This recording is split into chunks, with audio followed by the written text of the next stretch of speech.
বেশিরভাগ মানুষ নতুন বছরের শুরুতে এক গাদা পরিকল্পনা করে। তারা ভাবে এইবার পড়াশোনায় সেরা হব, কিন্তু কয়েকদিন যেতে না যেতেই সেই পরিকল্পনা কোথায় যেন হারিয়ে যায়। কেন? কারণ আমরা জানি না কিভাবে সঠিকভাবে শুরু করতে হয়। তাহলে এবার কি আবারও সেই ভুল করবে, নাকি নিজের জীবনের নিয়ন্ত্রণ নিজের হাতে নেবে? আজকের এই ভিডিওটিতে আমি তোমাকে দেখাবো কিভাবে নতুন বছরে পড়াশোনায় এমনভাবে ফোকাস করবে যেন এই বছরটা হয়ে ওঠে তোমার জীবনের সেরা বছর। তুমি কি প্রস্তুত? যদি তুমি সত্যি তোমার লক্ষ্য অর্জন করতে চাও তাহলে এই ভিডিওটি পুরো দেখো, কারণ আমি আজ এমন কিছু স্ট্র্যাটেজি শেয়ার করব যা শুধু পড়াশোনার ক্ষেত্রেই নয়, তোমার পুরো জীবনকে বদলে দিতে পারে। তুমি হয়তো ভাবছো, আরে এটা কি আসলেই সম্ভব? হ্যাঁ, এটা সম্ভব, কারণ আমি জানি তুমি যা চাও তা অর্জন করার ক্ষমতা তোমার মধ্যে আছে। তুমি শুধু সঠিক পথ দেখানোর জন্য অপেক্ষা করছো, আর সেই পথের শুরু আজ এই ভিডিও থেকে। তাহলে চলো আর দেরি না করে শুরু করি। নাম্বার 1, স্বপ্নকে লক্ষ্য বানাও। বন্ধুরা, আমরা সবাই স্বপ্ন দেখি, একদিন বড় হব, পরীক্ষায় প্রথম হব, জীবনে অনেক কিছু করব। কিন্তু তুমি কি জানো, শুধু স্বপ্ন দেখলে হবে না, সেই স্বপ্নকে লক্ষ্য বানিয়ে কাজে নেমে পড়তে হবে। স্বপ্ন হলো শুরু, আর লক্ষ্য হলো সেই স্বপ্নকে বাস্তবে পরিণত করার পথ। এখন প্রশ্ন, কিভাবে স্বপ্নকে লক্ষ্য বানাবে? তার জন্য আছে একটা সহজ টিপস, স্মার্ট পদ্ধতি। লক্ষ্য হতে হবে স্পেসিফিক বা নির্দিষ্ট। তোমার লক্ষ্য পরিষ্কার হতে হবে। যেমন শুধু বললে আমি ভালো ছাত্র হব, এটা কাজ করবে না। বরং বলো, আমি আগামী 3 মাসে ইংরেজির গ্রামার পাঠ শেষ করব। তোমার লক্ষ্য হতে হবে মেজারেবল বা পরিমাপযোগ্য। লক্ষ্য এমন হতে হবে যেটা মাপা সম্ভব। যেমন আমি প্রতিদিন 20টা ভোকাবুলারি শিখব। এতে তুমি বুঝতে পারবে কতটুকু এগিয়েছো। তোমার লক্ষ্য হতে হবে অ্যাচিভেবল। এমন লক্ষ্য সেট করো যা সম্ভব। 1 মাসে পুরো বই শেষ করা হয়তো কঠিন, কিন্তু প্রতিদিন 5 পৃষ্ঠা পড়া সম্ভব। এমন লক্ষ্য বানাও যা রিলেভেন্ট বা প্রাসঙ্গিক হয়। লক্ষ্য এমন হওয়া উচিত যা তোমার জীবনের বড় স্বপ্নের সঙ্গে মেলে। যদি তুমি ডাক্তার হতে চাও তাহলে বায়োলজি বা কেমিস্ট্রিতে মন দাও। টাইম বাউন্ড, সময় নির্ধারণ, সময় বেঁধে দাও। যেমন আমি আগামী 15 দিনের মধ্যে ফিজিক্সের প্রথম চ্যাপ্টার শেষ করব। ধরো তুমি বললে আমি পরীক্ষায় ভালো করব, এটা বেশ অস্পষ্ট। কিন্তু যদি বলো আমি আগামী 1 মাসে প্রতিদিন 2 ঘন্টা গণিত প্র্যাকটিস করব, তখন সেটা পরিষ্কার এবং অর্জনযোগ্য হয়। তো আজই তোমার স্বপ্নের জন্য একটা স্মার্ট লক্ষ্য তৈরি করো, এরপর এক পা করে এগিয়ে চলো। নাম্বার 2, রুটিন তৈরি করো। বন্ধুরা, তুমি যদি রাস্তায় গাড়ি চালাও আর জানো না কোথায় যাবে, তাহলে কি পৌঁছাতে পারবে? না। ঠিক তেমনি পড়াশোনারও একটা সঠিক গাইডলাইন দরকার, আর সেটা হলো রুটিন। রুটিন মানে তোমার সময়ের সেরা ব্যবহার। কিভাবে রুটিন বানাবে? 1, সকালের সময় কাজে লাগাও। সকালে মাথা থাকে ফ্রেশ, এই সময় কঠিন বিষয় পড়তে পারলে সহজেই মাথায় ঢুকে যাবে। যেমন সকাল 7টা থেকে 9টা গণিত প্র্যাকটিস। 2, বিরতি নাও। একটানা অনেকক্ষণ পড়লে মাথা গরম হয়ে যাবে, তাই প্রতি 45 মিনিটে 10 মিনিট বিরতি নাও। বিরতিতে গান শোনো, একটু হেঁটে আসো, অথবা চোখ বন্ধ করে ভাবো তুমি পরীক্ষায় কিভাবে সেরা হবে।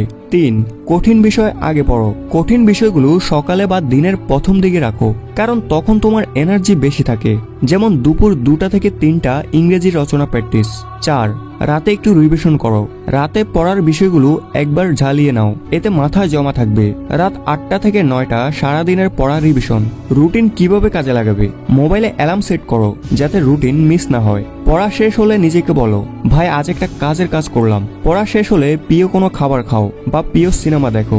রুটিন না থাকলে তুমি বুঝতেই পারবে না কখন পড়ার বদলে ইউটিউবে ভিডিও দেখলে আর কখন ফেসবুকে ঘোরাঘুরি করলে। পয়েন্ট নাম্বার 3, ছোট ছোট পদক্ষেপ নাও। বন্ধুরা, আমরা অনেক সময় বড় কিছু করার স্বপ্ন দেখি, পুরো বই একদিনে পড়ে শেষ করব বা 1 মাসে পুরো সিলেবাস শেষ করব। কিন্তু এমন বড় পরিকল্পনা বেশি দিন টেকে না। কেন? কারণ এটা আমাদের জন্য খুব চাপ হয়ে যায়। তাই সফলতার সিক্রেট হলো ছোট ছোট পদক্ষেপ নেওয়া। ভাবো, একটা বিশাল পাহাড়ে উঠতে হলে তুমি কি এক লাফে উঠে যাবে? না, তুমি এক এক করে ধাপে ধাপে উঠবে। পড়াশোনার ক্ষেত্রেও ঠিক এটাই করতে হয়। এখন আসা যাক কিভাবে ছোট ছোট পদক্ষেপ নেবে। 1, এক সময় এক চ্যাপ্টার ধরো। পুরো বই পড়ার কথা না ভেবে বলো, আজ আমি প্রথম চ্যাপ্টারটা পড়ব। ছোট লক্ষ্য ঠিক করলে সেটা সহজে শেষ করা যায়। 2, রোজ অল্প করে পড়ো। একদিনে 10 ঘন্টা পড়ার চেয়ে প্রতিদিন 2 ঘন্টা করে পড়া অনেক ভালো। এতে তুমি ধীরে ধীরে এগিয়ে যাবে। যেমন প্রতিদিন 5 পৃষ্ঠা পড়া শুরু করো। 3, বড় লক্ষ্য ভাগ করো। পরীক্ষায় ভালো করতে চাও, বড় সিলেবাসকে ছোট ছোট অংশে ভাগ করো। যেমন এই সপ্তাহে আলজেব্রা শেষ করব, পরের সপ্তাহে জ্যামিতি, 4. প্রতিদিন কিছু শেখো। আজকের শেখাটা ছোট হলেও মনে রেখো একদিন সেটা বড় হয়ে দাঁড়াবে। যেমন প্রতিদিন 5টা নতুন শব্দ শেখো বা একটা করে অঙ্ক প্র্যাকটিস করো। বন্ধুরা, ছোট ছোট পদক্ষেপগুলো তোমার আত্মবিশ্বাস বাড়ায়। তুমি ছোট পদক্ষেপ নেওয়ার মাধ্যমে তুমি বুঝবে প্রতিদিন কিছু অর্জন করেছো, আর এই সিগন্যাল তোমার ব্রেনে গেলে তুমি আরো কাজ করার শক্তি পাবে। বড় লক্ষ্য অর্জন করতে চাইলে প্রথমে ছোট পদক্ষেপ নাও। পয়েন্ট নাম্বার 4, পড়াশোনাকে মজার বানাও। বন্ধুরা, সত্যি কথা বলো তো, পড়াশোনা কি তোমার কাছে বোরিং মনে হয়? যদি হয় তবে তুমি এটা ঠিকমতো উপভোগ করতে পারছো না। আর আমি জানি বোরিং কিছু করলে সেটার প্রতি আমাদের মনোযোগ থাকে না। তাই আজ আমি শিখিয়ে দিচ্ছি কিভাবে পড়াশোনাকে মজার বানানো যায়। 1. খেলায় পরিণত করো। ধরো তুমি ইতিহাস পড়ছো, পুরোটা মুখস্থ করার বদলে একে কুইজ বানিয়ে নাও। নিজেকে প্রশ্ন করো, 1857 সালে বিদ্রোহে কে নেতৃত্ব দিয়েছিল? এমন ভাবে পড়ো যেন তুমি কোনো টিভি শোতে কুইজ খেলছো। 2. রঙিন নোট বানাও। সাদা কালো বই দেখে চোখ ব্যথা, তাহলে রঙিন কলম, মার্কার বা স্টিকার ব্যবহার করো। গুরুত্বপূর্ণ পয়েন্টগুলো হাইলাইট করো, এতে পড়া অনেক ইন্টারেস্টিং লাগবে। 3. বন্ধুর সাথে পড়ো। একা পড়তে বসলে অনেক সময় ঝিমুনি আসে, তাই তোমার বন্ধুর সাথে একটা গ্রুপ স্টাডি করো। একে অন্যকে শেখানোর চেষ্টা করো, এতে শেখাটা মজার হবে আর বন্ধুত্ব আরো মজবুত হবে। 4. ইন্টারনেট ব্যবহার করো। কোনো বিষয় বুঝতে কষ্ট হলে ইউটিউবে ভিডিও দেখে নাও। গল্পের মতো উপস্থাপনায় পড়া অনেক সহজ মনে হবে। যেমন বিজ্ঞানের কোনো কঠিন কনসেপ্ট বোঝার জন্য কার্টুন ভিডিও দেখো। 5. রিওয়ার্ড সিস্টেম চালু করো। নিজেকে বলো, আজ যদি 10 পৃষ্ঠা পড়া শেষ করি তাহলে একটা চকলেট খাবো। এই ছোট ছোট পুরস্কার পড়ার প্রতি আগ্রহ বাড়াবে। বন্ধুরা, মনে রেখো, তোমার মস্তিষ্ক আনন্দ পেলে তা অনেক দ্রুত শেখে। মজার মাধ্যমে তুমি কঠিন বিষয়ও সহজে মনে রাখতে পারবে। পড়াশোনা যদি বিরক্তিকর মনে হয় তবে সেটা তোমার দোষ নয়, পদ্ধতিটাই ভুল। তাই পদ্ধতি বদলাও, পড়া শুরু করো মজার সাথে। পড়াশোনাকে যদি মজায় ভরিয়ে দাও তবে সেটার প্রতি ভালোবাসা এমনিতেই তৈরি হয়ে যাবে। আর যেখানে ভালোবাসা সেখানেই সফলতা আসবেই। পয়েন্ট নাম্বার 5, নিজেকে সময় দাও। বন্ধুরা, আমরা অনেক সময় শুধু পড়াশোনার চাপেই ডুবে থাকি। মনে হয় যদি 1 ঘন্টা বিশ্রাম নিই তবে হয়তো পিছিয়ে পড়ব। কিন্তু তুমি কি জানো, নিজের জন্য একটু সময় না রাখলে মস্তিষ্ক আর মন ভালোভাবে কাজ করতে পারবে না। পড়াশোনা যেমন দরকার তেমনি বিশ্রাম আর নিজেকে সময় দেওয়াও গুরুত্বপূর্ণ। 1.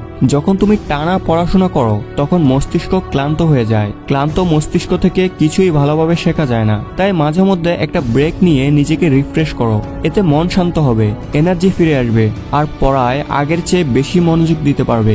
2. বাইরে একটু ঘুরে আসো। সারাদিন ঘরের মধ্যে থাকলে মনে হয় একঘেয়েমি পেয়ে বসেছে। একটু বাইরে গিয়ে হেঁটে আসো, গাছপালা দেখো, পাখির ডাক শোনো। প্রকৃতির সাথে সময় কাটালে মন ফ্রেশ হবে। 3. মেডিটেশন বা ব্যায়াম করো। সকালে বা সন্ধ্যায় 10 মিনিট মেডিটেশন করো বা হালকা কিছু ব্যায়াম করো। এতে শুধু শরীর নয়, মনও শক্তি পাবে। 4. নিজের সঙ্গে কথা বলো। দিন শেষে 5 মিনিট নিজের সঙ্গে বসে ভাবো, আজকের দিনটা কেমন গেল, আরো ভালো করতে পারতাম কি। এতে তুমি নিজেকে বুঝতে পারবে। 5. পুরস্কার দাও। পড়া শেষ হলে নিজেকে ছোট ছোট পুরস্কার দাও, যেমন প্রিয় খাবার খাও বা একটা মজার সিনেমা দেখো। বন্ধুরা, জীবনে ভালো কিছু করতে হলে নিজের যত্ন নেওয়া শিখতে হবে। শুধু কাজ আর কাজ করলে তুমি ক্লান্ত হয়ে পড়বে, কিন্তু মাঝে মাঝে নিজেকে সময় দিলে তুমি নতুন উদ্যমে পড়তে পারবে। নিজেকে সময় দেওয়া মানে সময় নষ্ট করা নয়, এটা তোমার শক্তি বাড়ানোর একটা উপায়। তাহলে আজ থেকেই পড়াশোনার মাঝে একটু সময় নিজের জন্য রাখো। দেখো তোমার মন আর শরীর কেমন দারুণভাবে কাজ করতে শুরু করবে। বন্ধুরা, আজকের টিপসগুলো যদি তুমি কাজে লাগাও তাহলে তুমি দেখতে পাবে যে পড়াশোনায় আসলেই পরিবর্তন এসেছে। মনে রেখো, সফলতা একদিনে আসে না, তবে ছোট ছোট পদক্ষেপে বড় পরিবর্তন সম্ভব। বছরের শুরুটা যদি সঠিকভাবে শুরু করো তাহলে পুরো বছরটাই তোমার হাতে। তাহলে আর দেরি কেন, আজ থেকেই শুরু করো। পড়াশোনাকে উপভোগ্য বানাও, রুটিনে বেঁধে ফেলো, আর কখনো নিজেকে সময় দিতে ভুলবে না। তোমার সাফল্য তোমারই হাতে। এই ভিডিওটি ভালো লাগলে বন্ধুদের সাথে শেয়ার করো আর কমেন্টে জানাও তোমার প্রিয় টিপস কোনটি ছিল। পরবর্তী ভিডিওতে দেখা হবে। আর ততক্ষণ পর্যন্ত ভালো থেকো, পড়াশোনায় মনোযোগ দাও এবং নিজের লক্ষ্যকে ছুঁতে শুরু করো। Thanks for watching.